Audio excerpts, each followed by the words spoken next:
Time for another video. I'll try to make this one short. I just read a really good article yesterday on foreignpolicy.com by Trita Parsi. And the essence of it is that Iran and Israel will not stop. They're going to attack Iran again this fall. And if you want my 2 cents, it'd probably be, by the end of September or so. The reason being is that the excuse was, hey, we got to knock out their nuclear facilities because they're that close to a bomb, which was BS.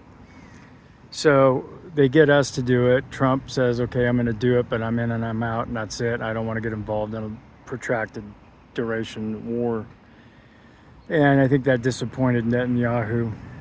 But that wasn't the reason. The real reason they wanted to that they attacked Iran was they want regime change. They want to foment regime change.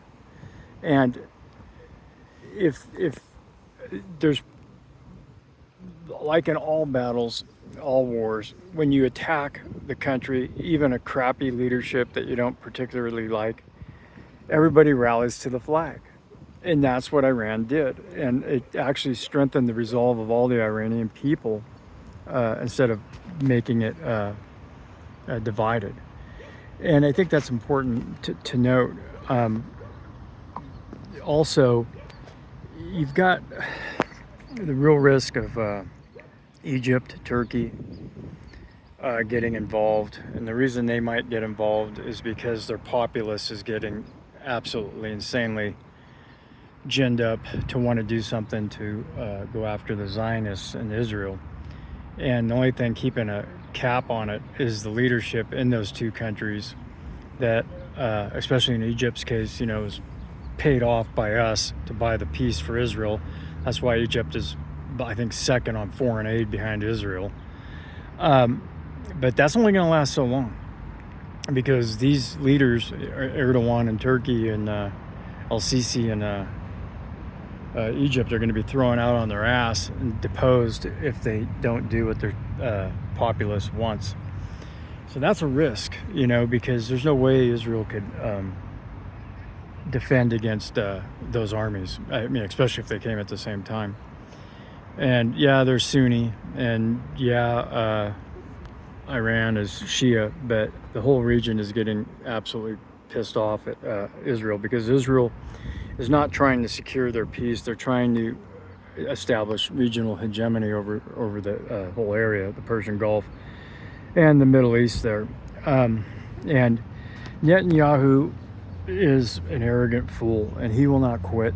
And he's basically leading, I think, Israel to disaster, as everybody can see, even within the United States. A majority of everybody, from Democrats to Republicans to independents, young, old now, they do not support Israel. So it's backfiring huge. The other thing I wanted to mention was that Israel used Mossad elements, a lot of them, that were embedded and long-term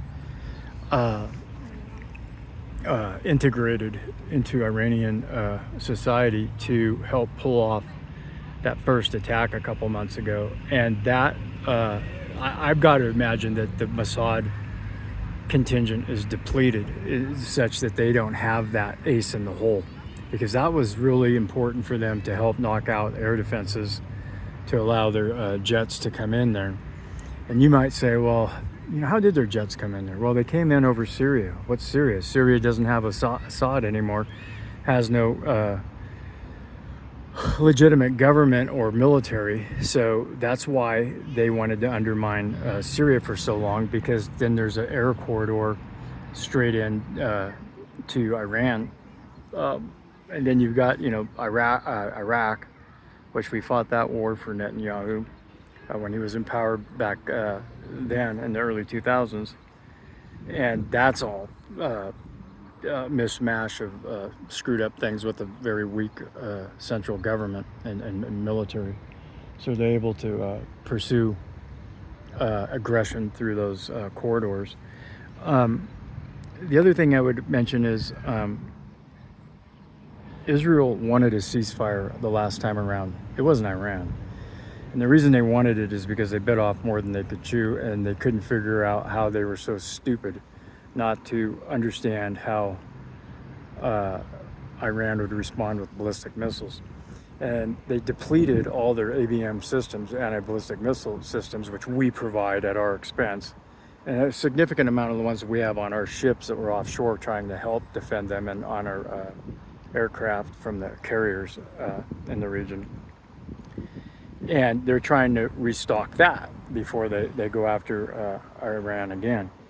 And I think the real goal is just for Netanyahu. He wants to draw the United States in, and we'd be fools to get involved in that. Iran is umpteen times bigger than Iraq in landmass and in population, and they're good.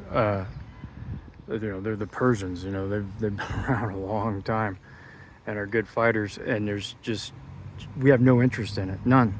Israel is not the strategic interest of the United States. It's only a net liability. It is a albatross actually around our neck. And I think John Mearsheimer, professor at University of Chicago, said that one time recently, but I might be wrong.